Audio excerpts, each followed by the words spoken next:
ছোট্ট একটি গল্প বলি, শুনে যান। এক লোক, সে গিয়েছিল ব্যাংকে লোন করার জন্য। তো লোন করতে গেলে তার কাগজপাতি সবকিছুই ওকে। এখন ম্যানেজার স্যার ডাক দিয়েছে তাকে, বললো কি যে ভাই, তোমার তো সবকিছু ওকে, সইটা করো। এখন সই করতে যেয়ে দেখে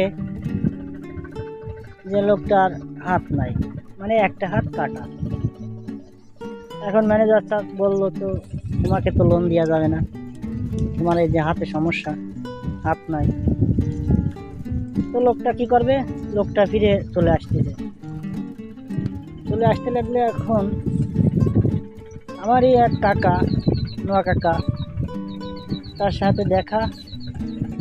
তা বললো কি যে কি হয়েছে ভাই, লোনটা করতে এসে চলে যাচ্ছ?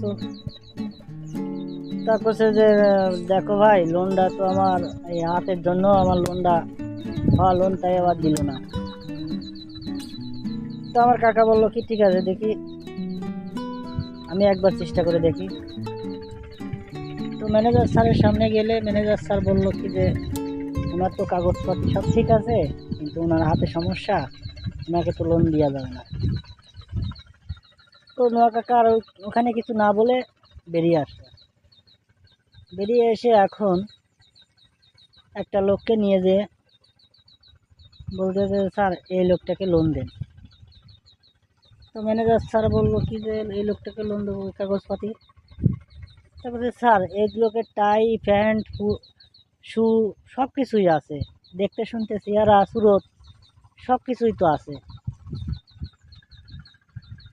তাহলে এনাকে লোন দেবেন না কেন? তো বলতে যে কাগজপাতি ছাড়া তো লোন দেওয়া যাবে না। তা বলতেছে যে স্যার, কাগজপাতি ছাড়া যদি লোন না দেওয়া যায়, তাহলে এই লোকের 20 লাখ টাকার সম্পত্তি কাগজ দিয়ে 2 লক্ষ টাকা লোন করবে, তাহলে এই লোকের লোন দেওয়া যাবে না কেন? ম্যানেজার স্যার তো অবাক, ম্যানেজার স্যারের কোনো উত্তর নাই। তখন ম্যানেজার স্যার বলছে না, ও লোকের লোন দেওয়া যাবে। লোনটা পেয়ে গেল। এই গল্প থেকে আমরা কি শিখলাম? আমরা শিখলাম যে আমাকে অনেকেই বলে যে তুমি ফেসবুকে ছবি ভিডিও আপলোড করো, তা তুমি যে এই যে পাকা দাড়ি, গায়ের রং কালো, এগুলো যদি একটু ঠিক না করো তাহলে তো হয় না।